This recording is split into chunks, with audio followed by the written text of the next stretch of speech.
کہ ایک منصوبہ بند سازش کے تحت اسے انجام دیا جا رہا ہے۔ مجھے معلوم ہوا کہ یہاں پر کال سینٹرز بڑی تعداد میں قائم ہو رہے ہیں۔ کال سینٹرز کا مقصد یہ ہوتا ہے کہ وہ بڑی بڑی امریکن یورپین کمپنیاں جو 24 گھنٹے اپنی سروس فراہم کرتی ہیں، دراصل جب یورپ امریکہ میں رات ہو جاتی ہے، آفس بند ہو جاتی ہے اور اس کے بعد کوئی کال کرتا ہے تو وہ کال ساری ڈائیورٹ ہوتی ہے کال سینٹرز کو۔ دراصل اگر رات کے وقت وہاں جاب کریں تو تنخواہیں بہت بڑی دینی پڑتی ہیں، لیکن جب وہ کال ڈائیورٹ ہو کے ایشیا کی طرف آ جاتی ہیں، خصوصیت کے ساتھ ہندوستان کی طرف، تو بہت کم پیسوں میں ان کی سروس فراہم کر دی جاتی ہے۔ کئی بار خود مجھے اتفاق ہوا کہ کریڈٹ کارڈ کے حوالے سے مجھے کال کرنا پڑا تو محسوس کرتا ہوں کبھی کسی نے حیدرآباد سے فون اٹھایا، کبھی دلی سے، کبھی جھارکھنڈ کے کسی علاقے سے، تو میں کہنا یہ چاہتا ہوں کہ یہ کال سینٹرز بنائے جا رہے ہیں اور مجھے مصدقہ اطلاع یہ ملی ہے کہ ان کال سینٹرز میں غیر مسلم نوجوانوں کو تو نوکری مل جاتی ہے، لیکن غیر مسلم بچیوں کے بجائے وہ مسلم بچیوں کو نوکری دے رہے ہیں۔ رات دن 24 گھنٹے یہ کال سینٹرز چلتے رہتے ہیں۔ آپ اندازہ لگائیں کہ یہ غیر مسلم بچے اور مسلم بچیوں کے درمیان کوشش کی جاتی ہے کہ تعلقات بنے۔ ویسے تو انٹرنیشنل لا یہ ہے کہ جو جاب کا علاقہ ہے، جو تعلیم گاہیں ہیں، وہاں کسی طرح کی بدنظمی اور خرافات کی اجازت نہیں ہوتی، لیکن چونکہ منصوبہ بند طریقے سے ارتداد کا مشن جاری کیا گیا ہے، لہذا یہ سب کچھ ہو رہا ہے۔ عزیزان ملت اسلامیہ، میں عرض یہ کرنا چاہتا ہوں کہ ہم اسے ہلکے میں نہ لیں۔ کیا وجہ ہے کہ آج سے 10 سال پہلے اس طرح کے واقعات خال خال ہوا کرتے تھے اور اب بہت بڑی تعداد میں ہو رہے ہیں، تھوک کے تھوک ہو رہے ہیں۔ اس کا مطلب یہ ہے کہ منصوبہ بند سازشوں کے ذریعہ اسلام کا دامن ہندوستان کی سرزمین پر تنگ کرنے کی کوشش کی جا رہی ہے۔ لہذا میں ائمہ کرام سے گزارش کروں گا، مدارس کے ذمہ داروں سے گزارش کروں گا، تنظیموں کے ذمہ داروں سے گزارش کروں گا کہ وہ اس حوالے سے گفتگو کریں اور اس کے سد باب کے لیے سر جوڑ کر بیٹھیں۔ عزیزان ملت اسلامیہ، اسی کے ساتھ ساتھ ایک بات یہ بھی سن لیں، ہماری عادت یہ بن گئی ہے کہ جب طوفان سر پہ آتا ہے تو ہم بچنے کی کوشش کرتے ہیں۔ ہمیں یہ طریقہ کار بدلنا ہوگا۔ آج مصیبت پڑوسی صوبے میں آئی ہوئی ہے، ہم خاموش بیٹھے۔ عذراء کرم جو بھی مساجد کے ذمہ دار ہیں، مدارس کے ذمہ دار ہیں، وہ زمین اور عمارتوں کے کاغذات درست کریں۔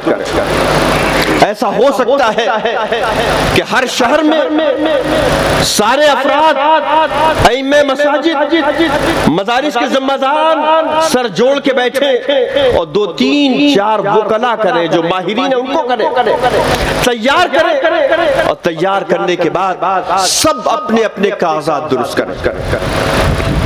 مساجد کے کاغذات، مدارس کے کاغذات، اگر کچھ عمارتیں بنی ہیں تو اس کا کاغذ بھی آپ کے پاس ہونا چاہیے. کل کو جب وہ آپ سے رابطہ کرے تو آپ یہ نہ کہیں کہ تیار کر کے دیتے ہیں، کہ یہ لو کاغذات موجود ہیں. آپ دوسروں کو بولتے ہیں کہ وہ ہمیں نقصان پہنچانے کی کوشش کر رہے ہیں، اما وہ تو کریں گے. آپ کس قدر نقصانات کا مقابلہ کرنے کے لیے تیار ہیں، یہ دست و بازو بنانے کی کوشش کریں. عزیزان ملت اسلامیہ، اسی کے ساتھ ساتھ نشہ جسے منشیات ہم کہتے ہیں، یہ بھی بہت تیزی کے ساتھ آگے بڑھ رہا ہے، اور مجھے ایسا محسوس ہوتا ہے اس کے پیچھے بھی منظم سازش ہے. ایسا نہیں ہے کہ ہمارے نوجوان خود بخود آگے بڑھ رہے ہیں، ایسا نہیں ہے، بلکہ نوجوانوں تک سہولت کے ساتھ یہ پہنچایا جا رہا ہے تاکہ نوجوان ادھر برباد ہوں اور ہماری بچیاں ادھر برباد ہوں. عزیزان ملت اسلامیہ، میں نے پچھلے جمعے کو مکہ مسجد میں خطاب کرتے ہوئے ایک اپیل کی تھی، مشورہ دیا تھا. میں چاہتا ہوں کہ آج پورے جھارکھنڈ اور بہار کے ذمہ دار علماء کرام اسٹیج پر موجود ہیں. میری یہ اپیل، میری یہ گزارش آپ ہر گھر تک پہنچا دیں. دیکھیے میری عمر کے جو لوگ ہیں نا، وہ سچے معنوں میں دو راہے پر ہیں. یعنی ہم نے اپنے والدین کا حکم بے جونے چرا تسلیم کیا، اٹھے بیٹھ تو بیٹھے. لیکن سچی بات یہ ہے، زمینی حقیقت یہ ہے کہ ہمارے بچے اب ویسے نہیں ہیں کہ ہم جو کہتے ہیں وہ سن لیں.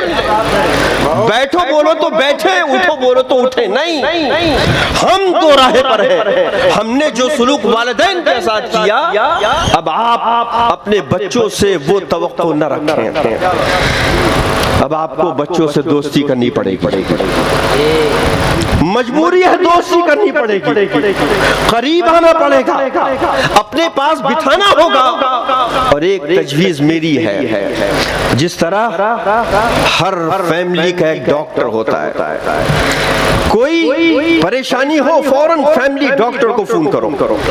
میری گزارش یہ ہے، میرا مشورہ یہ ہے کہ ہر مسلمان گھر کا ایک فیملی عالم دین ہونا چاہیے،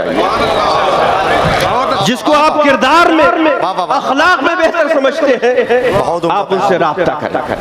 میں یہ نہیں کہتا کہ انہیں آپ نظر و نیاز کریں، صرف اتنی سی گزارش ہے کہ کبھی کبھی 2 ہفتے 3 ہفتے میں انہیں بلا لیں اور اہمیت دے گھر والوں کو. سنو، سب لوگوں کو موجود رہنا ہے ادب کے ساتھ. ہمارے فیملی کے عالم دین آ رہے ہیں اور آپ بھی ان کے سامنے ادب سے بیٹھے. میں ذرا گفتگو روک کے کہتا ہوں، میں نے کبھی نہیں کہا کہ علماء کرام معصوم ہیں، کبھی نہیں کہا. یہ بھی انسان ہے، کوتاہیاں ہیں، لغزشیں ہیں، کمی ہے، بالکل ہے. لیکن یاد رکھیں، اگر آپ نے اپنے بچوں کے سامنے ان کا وقار گرا دیا تو بچے ان کی بات نہیں مانیں گے. کیا بات ہے، کیا پیغام ہے، نہیں مانیں گے. اس لیے اپنے گھروں میں کیا قیمتی پیغام ہے. علماء کرام، ائمہ کرام کے حوالے سے منفی گفتگو نہ کریں، اور اگر بچے کریں تو انہیں روک دیں. نہیں، اور جب یہ فیملی عالم دین آئیں تو آپ اہتمام کے ساتھ انہیں بٹھائیں، عزت کے ساتھ بٹھائیں. آپ بیٹھیں اور کہیں کہ حضرت کیا حکم فرمائیے، اور آپ بے چنے چرا ان کا حکم مانیں. کیوں؟